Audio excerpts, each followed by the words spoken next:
शत्रुघ्न का राजा सुमत को साथ लेकर आगे जाना और चैवन मुनि के आश्रम पर पहुंचकर सुमति के मुख से उनकी कथा सुनना।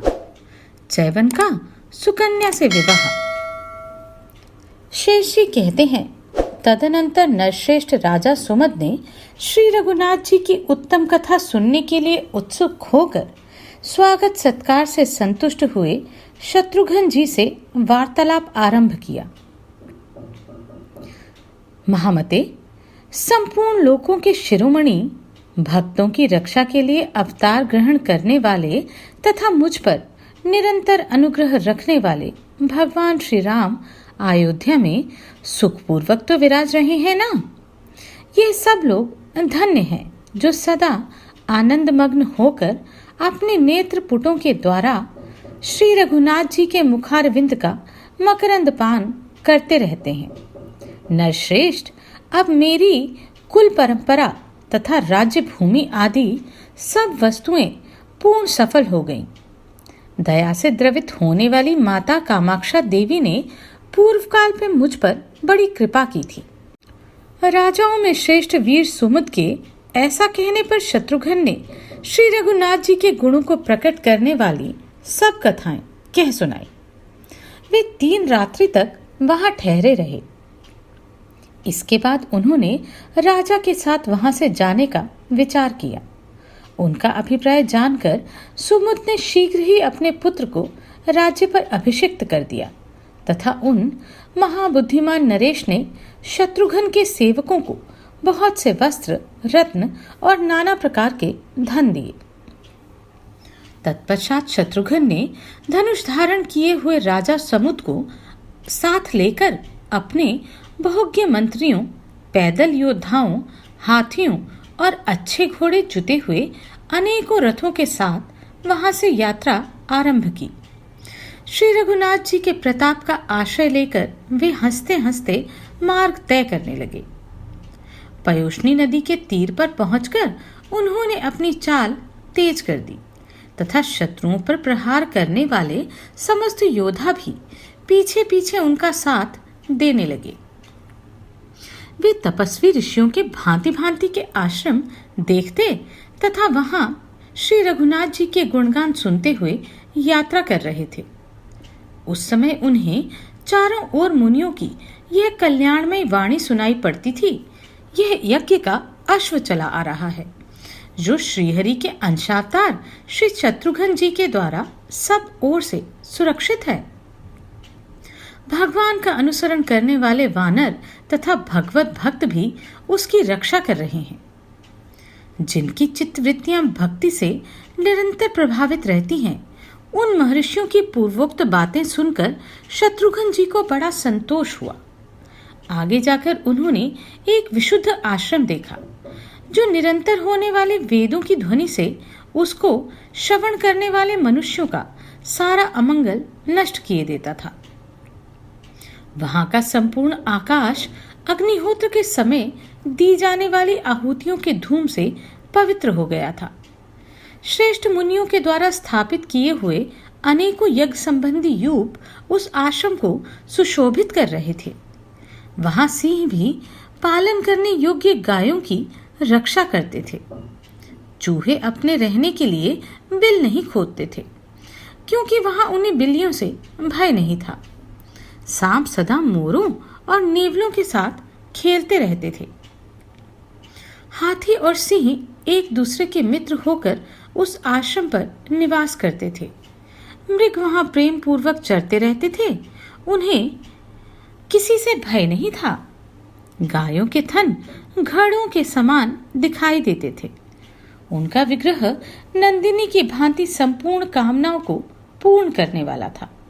वे अपने खुरों से उड़ी हुई धूल के द्वारा वहां की भूमि को पवित्र करती थी। हाथों में समिधा धारण करने वाले श्रेष्ठ मुनिवरों ने वहां की भूमि को धार्मिक क्रियाओं का अनुष्ठान करने के योग्य बना रखा था।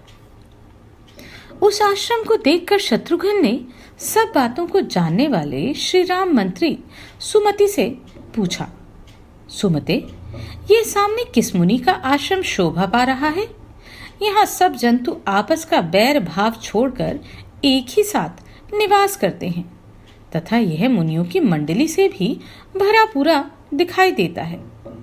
मैं मुनि की वार्ता सुनूंगा तथा उनका वृतांत श्रवण करके अपने को पवित्र करूंगा।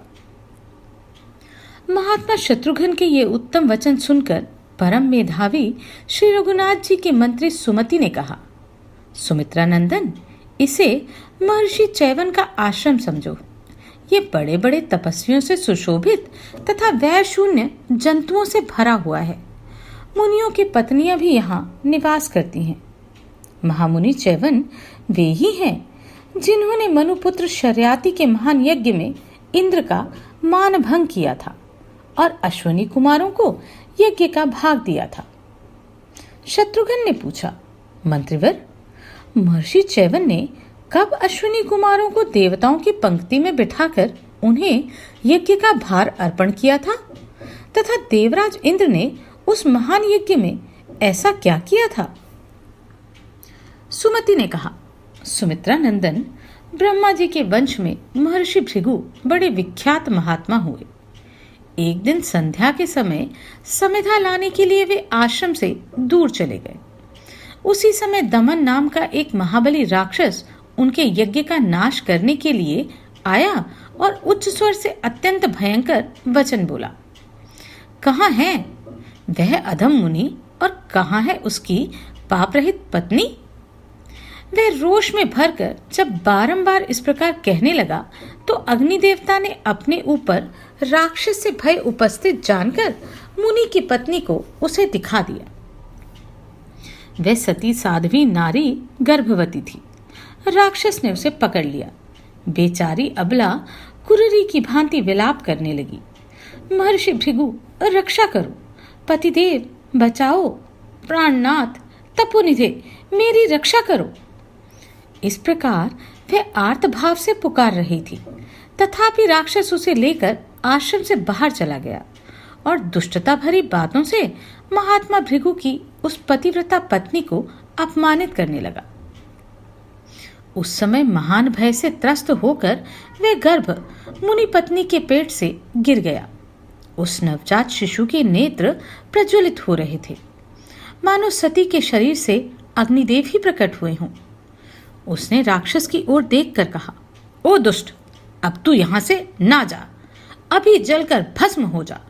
स्त्री का स्पर्श करने के कारण तेरा कल्याण ना होगा। बालक के इतना कहते ही वह राक्षस गिर पड़ा और तुरंत जलकर राख का ढेर हो गया। तब माता अपने बच्चे को गोद में लेकर उदास मन से आश्रम पर आई।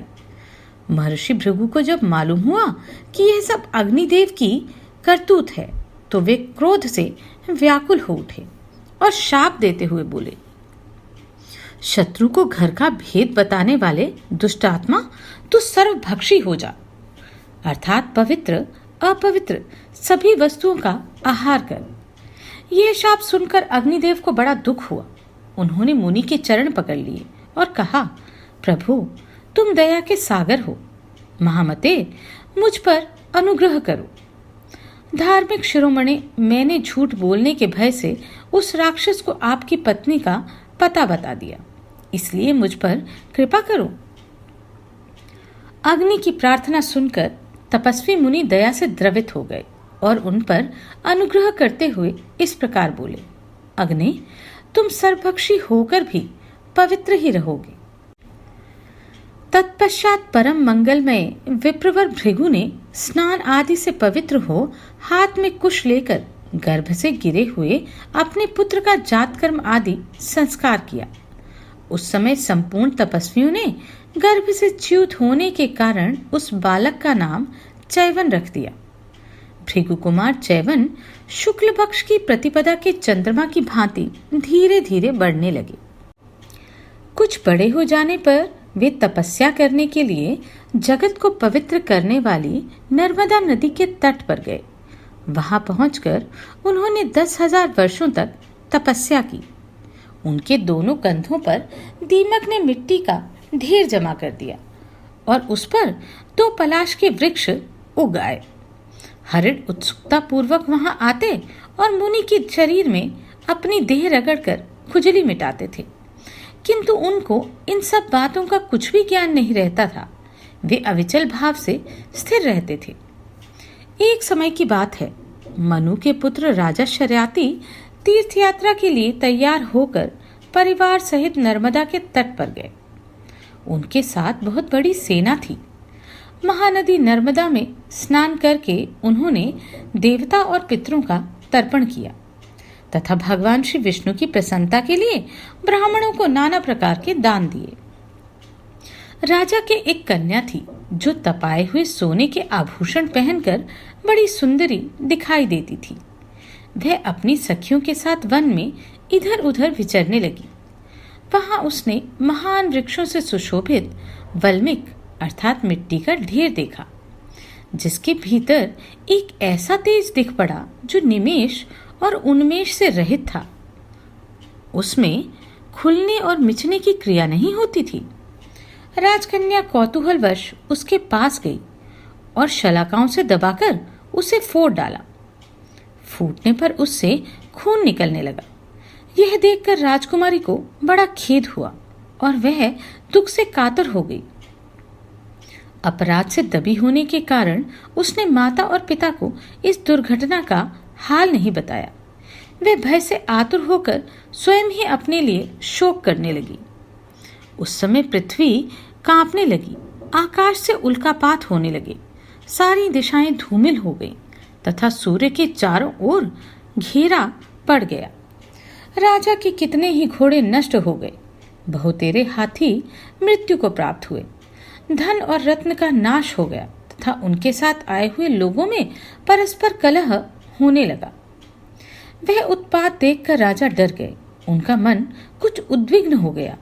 वे सब लोगों से पूछने लगे, किसी ने मुनि का अपराध तो नहीं किया है? परंपरा से उन्हें अपनी पुत्री की करतूत मालूम हो गई और वे अत्यंत दुखी होकर सेना और सवारियों सहित मुनि के पास गए। भारी तपस्या में लगे हुए तपोनिधि चैवन मुनि को देखकर राजा ने स्तुति के द्वारा उन्हें प्रसन्न किया और कहा, मुनिवर दया कीजिए। तब महातपस्वी मुनिश्रेष्ठ चैवन ने संतुष्ट होकर कहा, महाराज तुम्हें मालूम होना चाहिए कि सारा उत्पात तुम्हारी पुत्री का ही किया हुआ है। तुम्हारी कन्या ने मेरी आंखें फोड़ डाली, इनसे बहुत खून गिरा है। इस बात को जानते हुए भी उसने तुमसे नहीं बताया, इसलिए अब तुम शास्त्रीय विधि के अनुसार मुझे उस कन्या का दान कर दो, तब सारे उत्पातों की शांति हो जाएगी। यह सुनकर राजा को बड़ा दुख हुआ और उन्होंने उत्तम कुल, नई अवस्था, सुंदर रूप, अच्छे स्वभाव तथा शुभ लक्षणों से संपन्न अपनी प्यारी पुत्री उस नेत्रहीन महर्षि को ब्याह दी।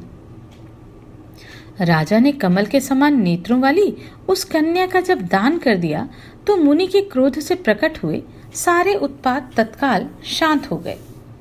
इस प्रकार तपोनिधि मुनिवर चैवन को अपनी कन्या देकर राजा शर्याती फिर अपनी राजधानी को लौट आए। पुत्री पर दया आने के कारण वे सदा ही दुखी रहने लगे।